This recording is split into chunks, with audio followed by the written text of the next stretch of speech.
หาถุงมือก่อนอยู่ไหนวะลืมอ๋ออยู่ข้างนอกใส่ชาร์จโทรศัพท์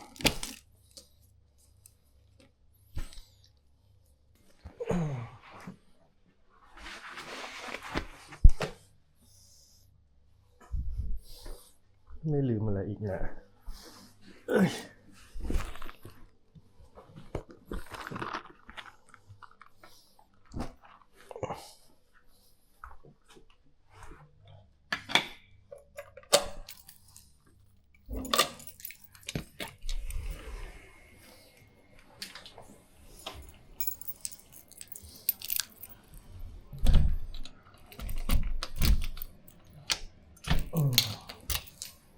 มองกูส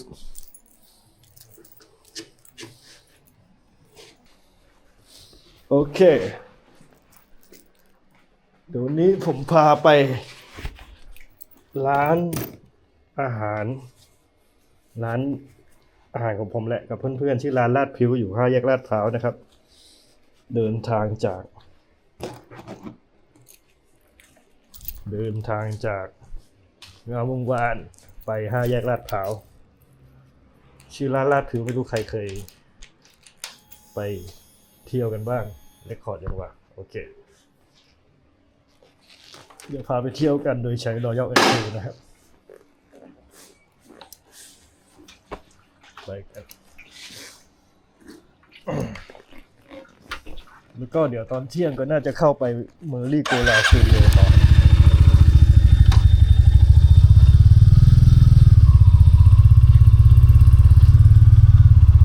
ตามไปเลย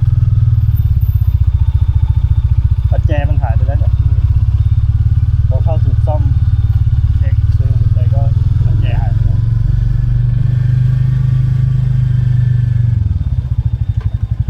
นี่แค่เราวิ่งเส้นงามวงวานก่อนงามวงวานเข้าเกษตร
ออกจากบ้านก็ออกเส้นเดิมทุกวันเลยฮะ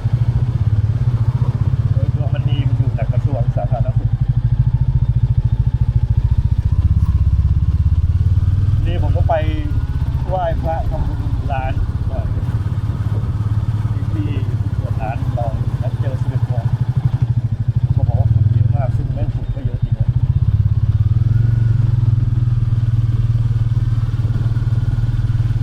ร้านลาดพริ้วนี่เปิดมา3 ปีนี้ปีที่3แล้ววันที่5 เดือน 5จะเป็นปีที่3แล้ว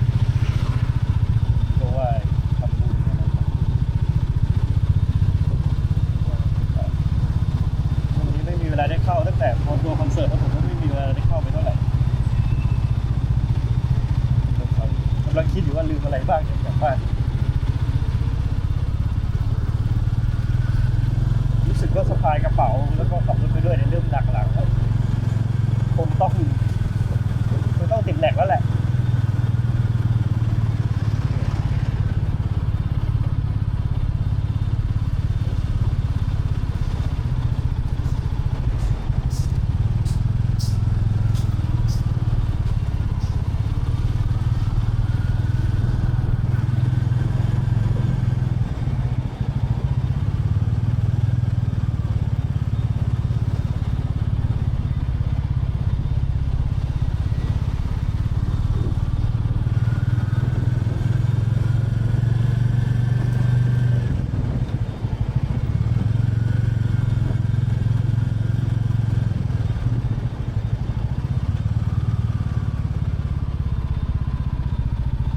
ลานี้รถคงจะไว้แหละคงจะไม่ติดตาม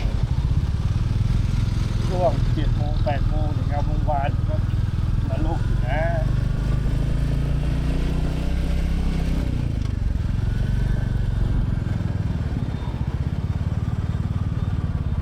คุณแม็กเกมนะให้มือมาผมรู้สึกว่าผมเริ่มใส่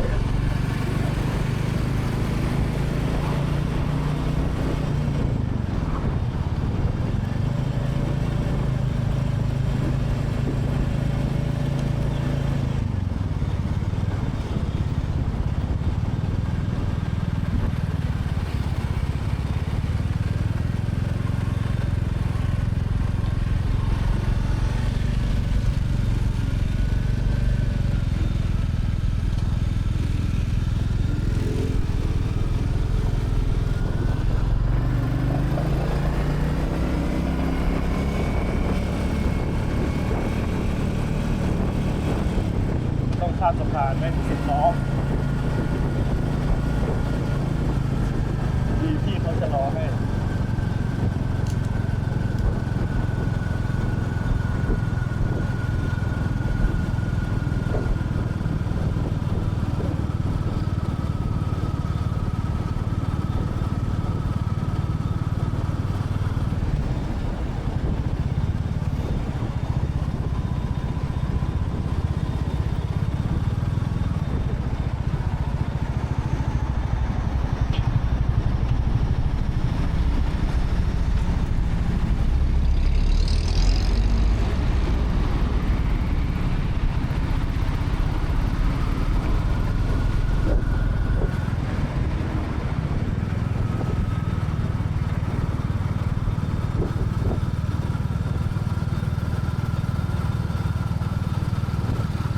มันจะเป็นฟิลแล้วเข้าโค้งเนี่ยต้องเข้าช้าๆเลยช้าลื่นพอไอ้ล้อมันลื่นก็สงสัยเหมือนกันว่าบางคนบอกว่าอะไรมันออกแบบหลังใจซึ่งผมก็รู้สึกจริงๆเวลาเลี้ยวดูในรถใดหรือว่าข้ามสะพานมันน่ากลัวแปลกๆครับตัวชิวผมก็มีความสุขเลยปั่นจักรยานขายติ๊บผ่านข้ามสะพานเนี่ยความสุขของคนเรามันแต่ละคนมันความสุขไม่เหมือนกันความพอใจความสุขในการใช้ชีวิตยิ่งใครหรือว่าความจำเป็นในชีวิตของใครในช่วงขณะเวลานั้นว่าเขาต้องการอะไรความสุขก็ได้หรือว่าสิ่งเป็นในการใช้ชีวิตแต่ละคน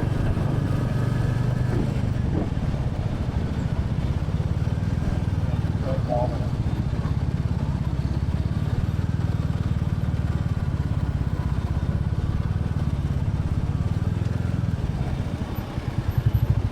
ยังงง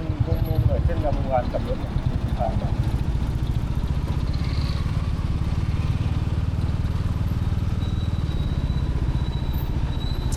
ก็ยังแอบรู้สึกว่าเวลากดไฟเลี้ยวก็ยังกดยาก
ไปแบบ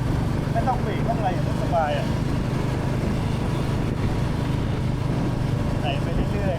ๆเดี๋ยวข้ามไปวิ่งเส้นเกษตรไม่วิ่งเส้นวิภา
เราวิ่งเลนขวาอีกนิดเข้าอุโมงค์แล้วไปทะลุเส้นนวมินทร์นะเส้นนวมินทร์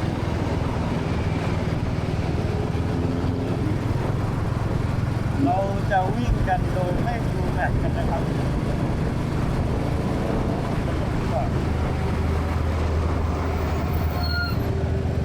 ตอนนั่งแท็กซี่เองหรือว่าไปคนอื่นก็ไปแบบเพื่อนไปรับหรือว่าเห็นรถใครเนี่ยไม่รู้จักทางหรืออยู่กรุงเทพมา10 กว่าปีไม่รู้ว่าที่ไหนคือที่ไหนเส้นไหนเส้นไหนพอได้ขับเองแล้วลองไม่ดูแบบมันจำที่จำทางได้แล้ว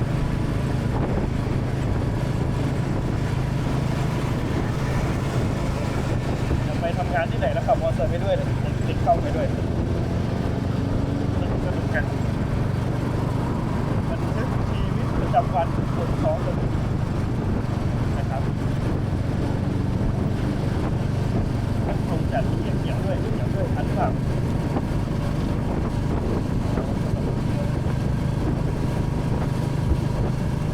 นั่นแหละ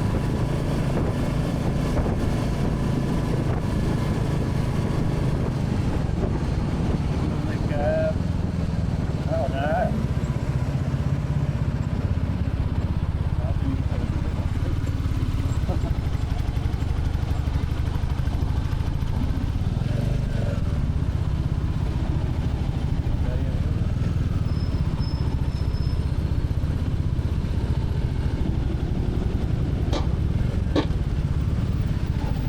ไฟแดงดีกัน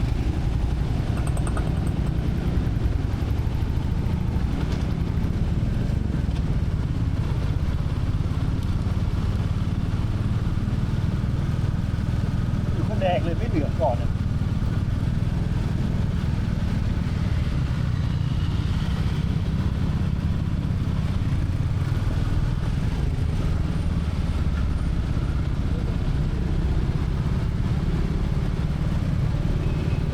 เรื่องน้ำเลย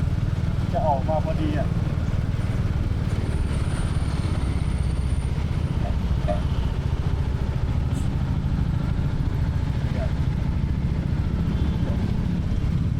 อันตราย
ใจที่ว่าหลงไม่ถูกบอกว่า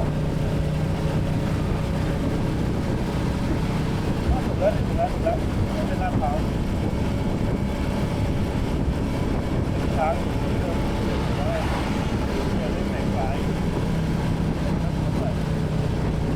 ตกใจตลอดนะรถแสงไฟ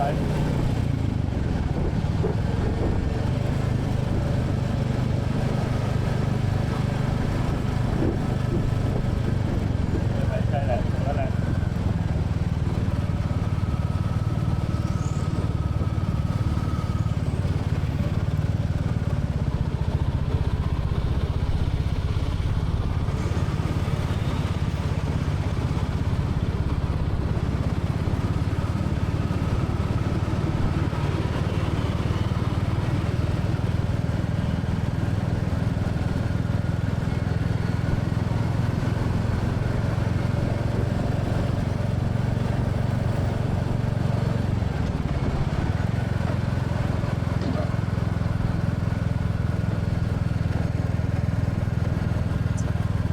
เกลียดเอากระเป๋ามาก่อน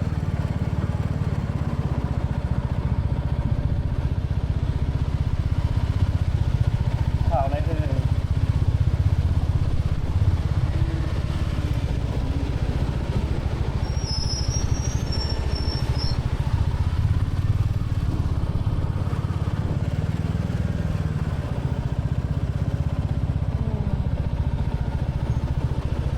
ต้องไปยูเทิร์นตรงลาดพร้าวซอย10อีกอ่ะเพื่อกลับมาตรงซอยอยู่ต้นซอยมีหาที่ยูเทิร์นยาก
รักไก่ไม่ได้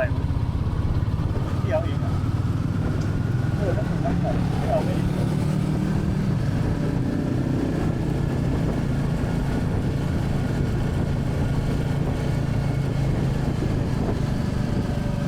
ยับยับ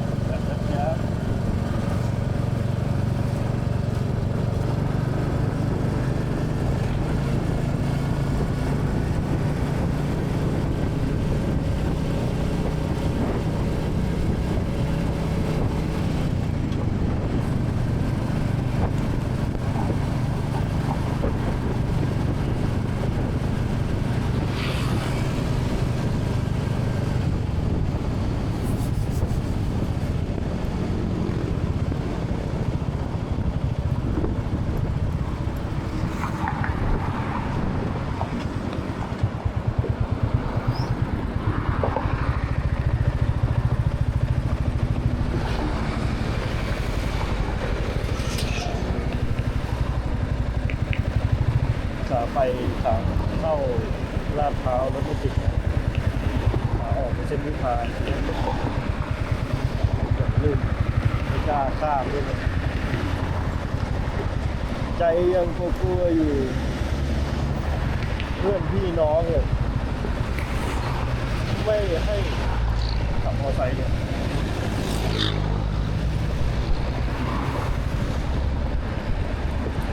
พอดี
ชื่อร้านลาดพริ้ว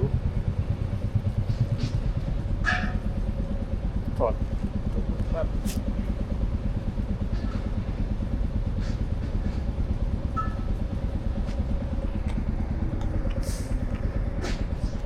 เลื่อยมือจัด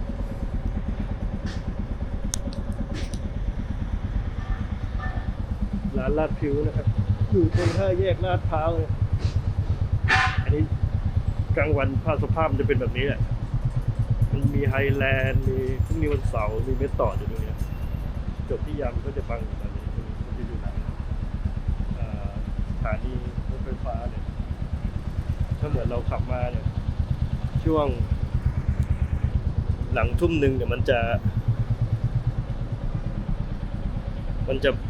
จอดได้ริมทางสายมือแล้วก็ลง MRT พหลโยธินก็ถึงเลยไปมาเที่ยวกันนะครับช่วงกลางคืนครับสวัสดีครับ